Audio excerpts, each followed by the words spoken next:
Dr. McDonald, we are talking about how people can safely and creatively celebrate the holidays this year. You know, we've been told the public health guidelines, they've changed all year long. And so now this time of year may be a time when we kind of want to relax and let our guards down a little bit. And so we know that that may have happened over Thanksgiving. What are some of the impacts that we've already seen from Thanksgiving? And why is it important that folks don't do that again? Yeah, so I think one of the key things to remember is the virus spreads person to person. And so the more we gather with other people, the more likely we are to spread the virus. I think as we look at particular holidays, which we really do associate with warm traditions, gathering as friends, I think it's important to remember that some of the traditions are going to stay the same, right? So my Christmas tree is right behind me, at the Dickens Village right here. Those things haven't changed, but in the McDonald family, we're looking at some different traditions. In other words, it's going to be a simpler Christmas this year. Maybe that's even less stress and less anxiety, which that might be a good thing for everybody, by the way. I think other things to think about is gathering with just the same members of people who live in the same household is going to be a safer way to gather for this Christmas this year. I think other things to think about is like maybe not going to holiday parties sounds like a different stretch for people. But that's how I'm doing this season. In other words, we're not going to holiday parties, not in the office or not with friends that we always have done in the past. And so it's a different Christmas this year. I think it's simpler, but with as complicated as 2020 has been, I'm actually welcoming simpler, and I think that's better for me. Another question that I had was talking about mental health and the impacts that the pandemic has had. I know that it's put a lot of people into isolation, whether that's just generally for working from home or if they've had to isolate because they've tested positive. Are you able to speak to what we've been seeing in Rhode Island in terms of the mental health struggle and what you may recommend to folks who may have to be alone during the holidays? Yeah, so it has been a struggle with the pandemic. The pandemic has caused us to isolate. We've seen more people with anxiety, more people with depression. I think it speaks to this larger issue, though, that we're in a syndemic. In other words, it's multiple epidemics happening at the same time. There's more drug overdoses. There's a lot of things going on that aren't good. And I think as far as how to get help with that is, one, stay connected with friends. You know, we have more technology now than we've ever had before to stay connected. I think other things to think about is if you know a loved one who's struggling with opioid use disorder, for example, you know, we have resources for folks on preventoverdose.org. Let's just avail ourselves to those resources. I think other things to keep in mind is we all need something to look forward to. And I think one of the most powerful things to look forward to is Memorial Day of 2021. Memorial Day of 2021, I think we're in a much better place than we are now. It's very likely by Memorial Day of 2021, we're beyond the pandemic. In other words, the vaccines had plenty of time. We've had good treatments. That's where we started with the pandemic. The governor was always saying, we need to do these things until we have a good treatment and an effective vaccine. And I think we're going to see that we have that right now. We start to see treatment run out with monoclonal antibodies. The vaccine is coming. I think we have some things that are going to be very tangible that we can have real legitimate probability that Memorial Day of 2021 is better than any Memorial Day we've ever had in Rhode Island. You were talking about the vaccine, and that was one of my questions. It's our so-called, light at the end of the tunnel, but there's a lot that will happen before it is widely available and everyone that can be vaccinated is vaccinated. So what do you want to let people remember until that point, until Memorial Day? Yeah, so as we vaccinate people, we're doing high priority groups, and that makes sense, right? Want to make sure we prevent as much mortality as we can and keep a workforce in healthcare that's actually working. So it's going to take some time before everybody gets their vaccine. That means we need to keep doing the basics. So I don't go anywhere without my mask.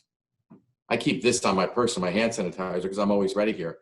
And I think it's just important to say, look, be 6 feet apart. But if we keep doing the basics as hard as it's been, I think we can have a much better 2021. What are you recommending for families that may have children out of state? Maybe in this case, it's a small family, it's just mom and a dad or, partner and partner, whoever it is, and they maybe have one or two kids that want to come home for Christmas. it's talking, we're talking about trying to stay within our same households, but if your household is only, one or two people, how do you recommend that they go about doing so safely if they are going to travel? And then how far ahead do they need to plan if they are planning on traveling? What kinds of things do they need to be aware of in terms of testing, when they need to schedule tests or whatever it may be? Yeah, so if folks are going to travel, I would definitely test before you leave where you are.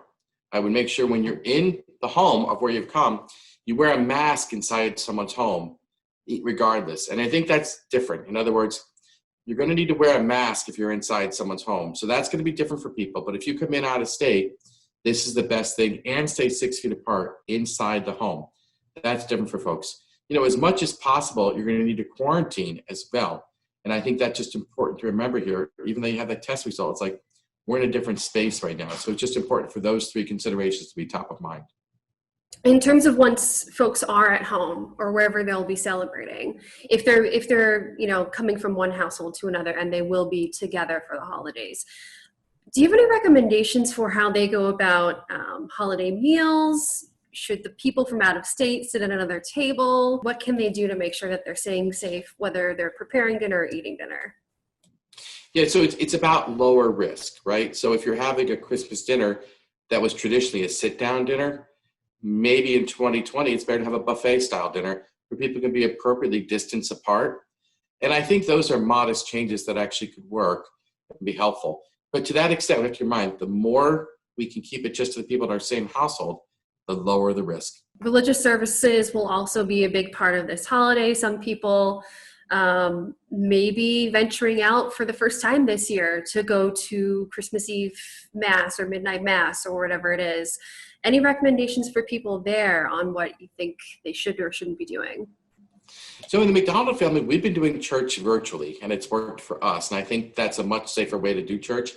We've actually found it very enjoyable just to do church as a family from our home. It's still the same church. We're still seeing the same minister. It's useful. And I think to some degree, if you can do it virtually, that's better. I've seen some churches in Rhode Island do it outside where people are in the car. And I think that's another way of doing it. There's outdoor nativity displays that can be helpful as well. If you're going to go indoors, make sure you're away from people as much as possible. And as much as we want to go hug our friends and say hello, it'd be better just away from a distance and not go up and hug people. Even though it's a joyous time of the year, we want to keep our distance during this time of the year. What about gift giving? I know that we've been talking about not using these high touch or frequently touched items around the household, but when you're talking about gift giving, something I was thinking of was you're going to be wrapping these things, getting your fingerprints all over it, and then passing them around to maybe multiple people in a circle. What do you recommend about gift giving, and is there a better way to do that this year? Yeah, so keep in mind the disease SARS-CoV-2, the COVID-19 is predominantly spread through respiratory droplets. So it is spread through touch, but not primarily. But if you use the hand sanitizer before you touch a gift and before you touch any common object, it really does minimize your risk. Keep in mind, although the viral particles do live on objects for probably 24 hours, if you apply hand sanitizer before you touch an object that you've shared with somebody else, that does minimize your risk. And I would have less people touch things. The less people who touch an object, the less risk that any viral particle will move from one person to another person. Right. So kind of looking back towards Halloween and how we had those recommendations to lay out candy separately and have one person go at a time, leave far away, kind of along those lines. Well, a lot of people use a tree. And if you put a gift under a tree and you tell the person that one's for you and they go grab it, it minimizes risk. And I think that's one way of doing it where you're actually keeping up a tradition, but just minimizing risk. So we're talking about these traditions, and you touched on it a little bit earlier, but what traditions in your households are changing this year, you're keeping this year, or you're modifying to be 2020 friendly? Number one change, we're going to church virtually this year. Normally we love the Christmas Eve celebration, the vigil, the candles, love it all. This year we're attending virtually. Second tradition, visiting outside the state isn't going to happen. Big part of our family Christmas was going to visit my mom and dad. I have 5 brothers, family all over the place. That's not happening this year. And that's okay. And I think part of what we're looking at for 2020 in the McDonald family is It's going to be a simpler Christmas. I think a less stressful one, a less anxiety one. But even though it's going to be simpler, I expect to maximize celebration in this household. I think it's going to be a great Christmas in the McDonald family. I know I'm going to do my part to make it great. My wife and kids are excited about it. It's going to be fun. And part of what we're doing is just living in the world we're living in right now. We're accepting the external constraints of the pandemic. They are what they are, but we're going to make the best of it. Is there anything else you want to add or let people know about what else you would recommend? This has been a crazy year. We're almost through it. We're almost to a vaccine. What do you want people to know about moving forward, and anything else that you want to say? So here's the thought. You know how there's always that person who's hard to get a gift for? This is the year where decorative soaps are actually okay now, right? If you've ever wondered about giving someone soap as a gift, what am I saying? This year you're saying, I care about you. So this is a nice cherry almond scent. So this will be a gift for someone in my family, not telling you who. But I think decorative soaps, it's an idea for a gift to give for 2020 for Christmas. I think it's actually kind of fun and kind of functional.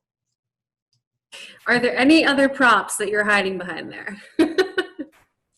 Not today. Okay. I have things for every interview I do. This one was for you.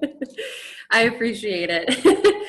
Dr. McDonald, thank you so much for the time, and looking forward to getting your message out this holiday season. Yeah. Thank you, Alexandra. This has been really fun. I hope you have a great day and stay safe, my friend. Thank you. You too.